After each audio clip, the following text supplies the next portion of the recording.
65 Days of Love and Miracles with the Course in Miracles, Arlene Geres. I am so glad that you please remember until the very end because we have a special treat for you.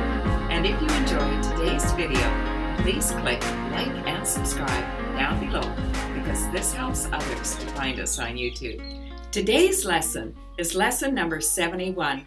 Only God's plan for salvation will work. The ego is going to tell us that we can find salvation in people, places, things, and situations that are meant to distract us from coming home to the truth of who we are as God's beautiful, beloved children.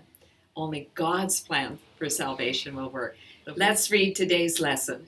You may not realize that the ego has set up a plan for salvation in opposition to God's. It is this plan in which you believe. Since it is the opposite of God's, you also believe that to accept God's plan in place of the ego's is to be damned. This sounds preposterous, of course, yet after we have considered just what the ego's plan is, perhaps you will realize that, however preposterous it may be, you do believe in it. Let's talk about it. Logically, we all know that the world of the ego is not where we belong. This is the world of illusions. It's the world of lies. It's the world of misery. And yet we habitually go back there. That is our default. We need the mind training of A Course in Miracles to help us to see what nonsense the thinking of the ego is. Let's keep reading. The ego's plan for salvation centers around holding grievances. It maintains that if someone else spoke or acted differently, if some external circumstance or event were changed, you would be saved. Thus, the source of salvation is constantly perceived as outside yourself. Each grievance you hold is a declaration and an assertion in which you believe that says, if this were different, I would be saved. The change of mind necessary for salvation is thus demanded of everyone and everything except yourself. Let's talk about it. Before I discovered a spiritual path, I truly believed that my happiness laid in what you did, what you said, what you thought of me. And if I could change that, then I would be happy. I would hold on tight to all of my grievances, all of my upsets. In my twisted way of thinking, I believed that if I stayed mad at you long enough, you would change.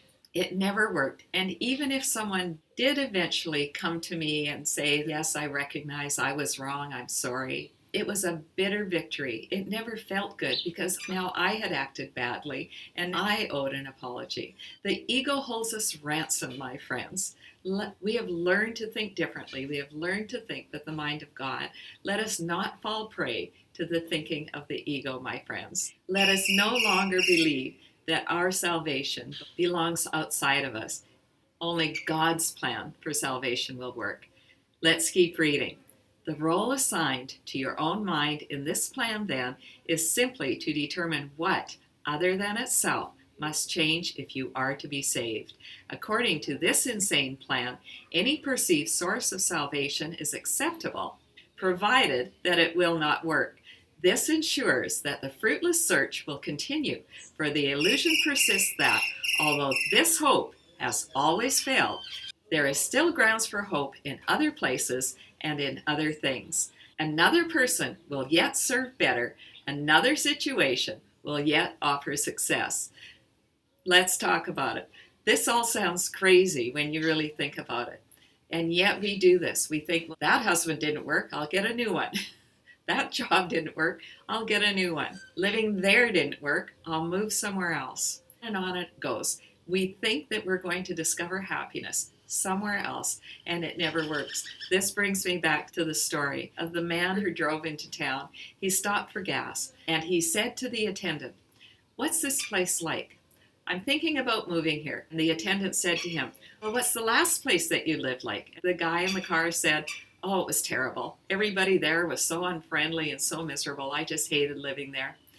The attendant said to him, "Well, you're going to hate living here too." Then another guy comes along and he says to the attendant, "What's it like living here?" And the attendant says, "What's it like living where you live?" The guy in the car says, Where I live now is just wonderful. I just love living there, but I'm getting a job here and I need to move here. The attendant says to him, "You're going to love it here too."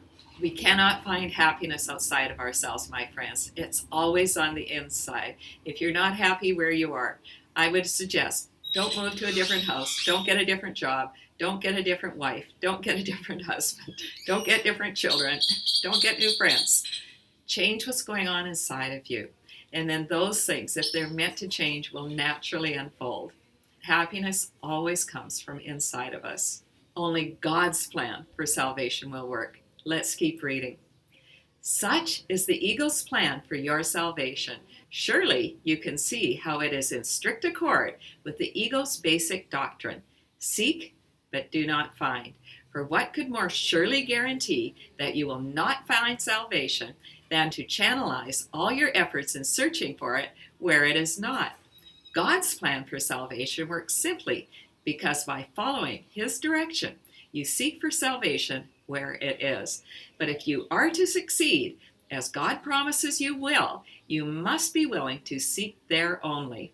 Otherwise, your purpose is divided, and you will attempt to follow two plans for salvation that are diametrically opposed in all ways. The result can only bring confusion, misery, and a deep sense of failure and despair. It got too noisy in the front, so I had to move to the back. So here we are. The ego's plan is to keep us distracted so that we never discovered the truth of God's love. The ego's basic doctrine is seek and do not find. Let's be aware of that, my friends. Anytime that we are tempted to believe the lies of the ego, we are somehow going to find happiness in the things of this world. It's never going to work. How can you escape all this? Very simply, the idea for today is the answer. Only God's plan for salvation will work. There can be no real conflict about this because there is no possible alternative to God's plan that will save you. His is the only plan that is certain in its outcome. His is the only plan that must succeed. Let's talk about it. Do you have any conflict? Do you have any doubts? Are you getting the idea that only God's plan for salvation will work? We know that the ego does not let go easily. The ego wants to keep holding us in its grip. It may be difficult for you to accept this idea.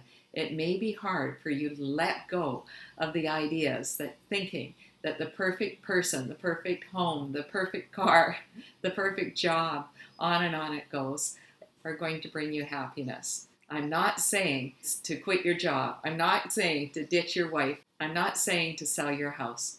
But simply recognize that those things in and of themselves will never save us from our own insanity. Only God's plan for salvation will work. Let's keep reading. Let us practice recognizing this certainty today, and let us rejoice that there is an answer to what seems to be a conflict with no resolution possible. All things are possible to God. Salvation must be yours because of His plan, which cannot fail. Begin the 2 longer practice periods for today by thinking about today's idea and realizing that it contains 2 parts, each making equal contribution to the whole. God's plan for your salvation will work and other plans will not. Do not allow yourself to become depressed or angry at the second part. It is inherent in the first, and in the first is your full release from all your own insane attempts and mad proposals to free yourself. They have led to depression and anger, but God's plan will succeed. It will lead to release and joy. Let's talk about it.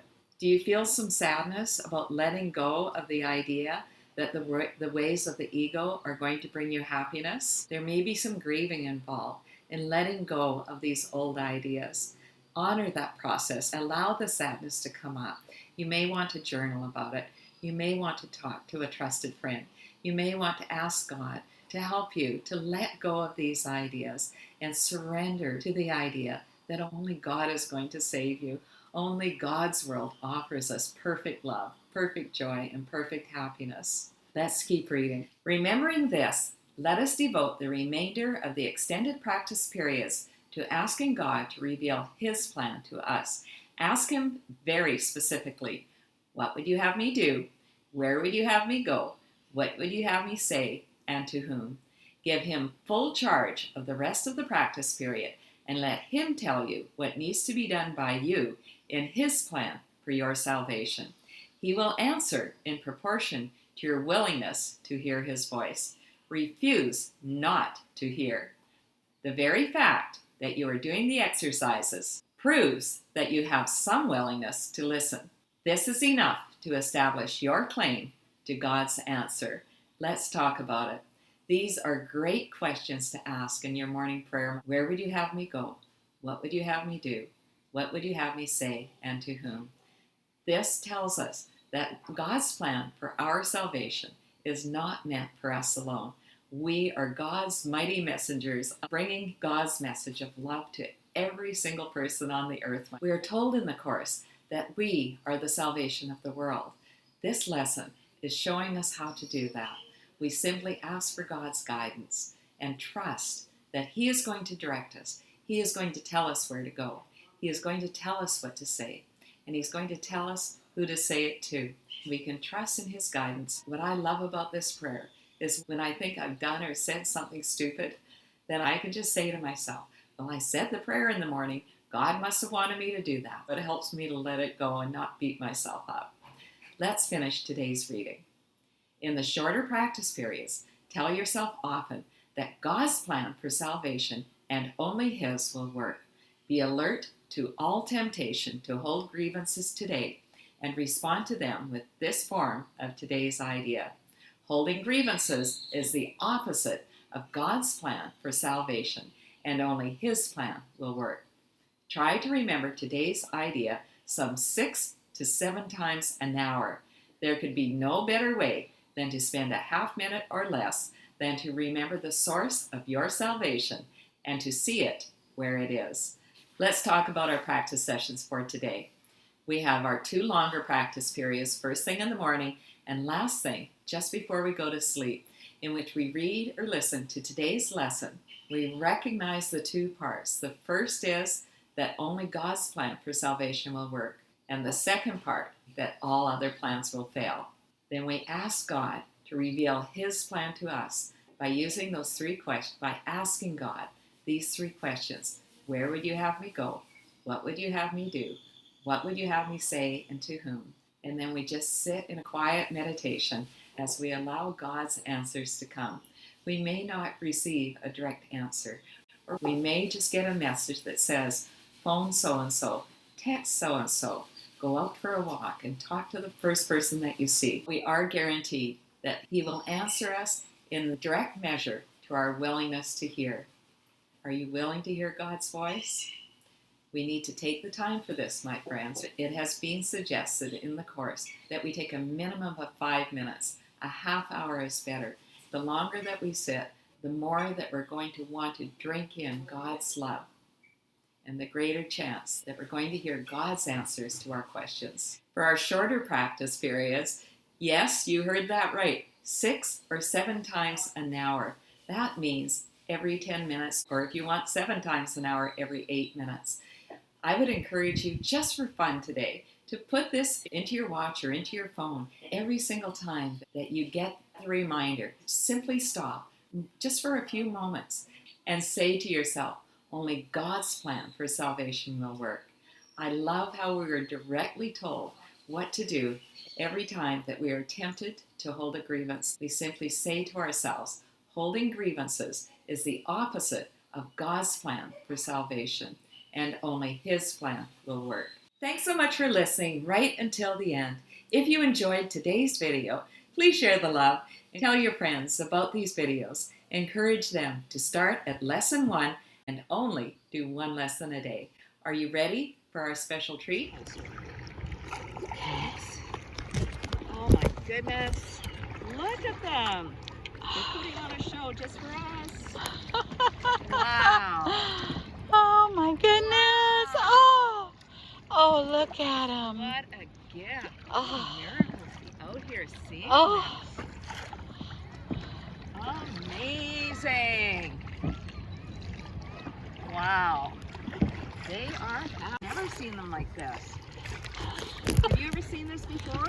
I think they're playing. On the whale watching cruises. No, Like this. I think that's a baby. They're playing on top of the water.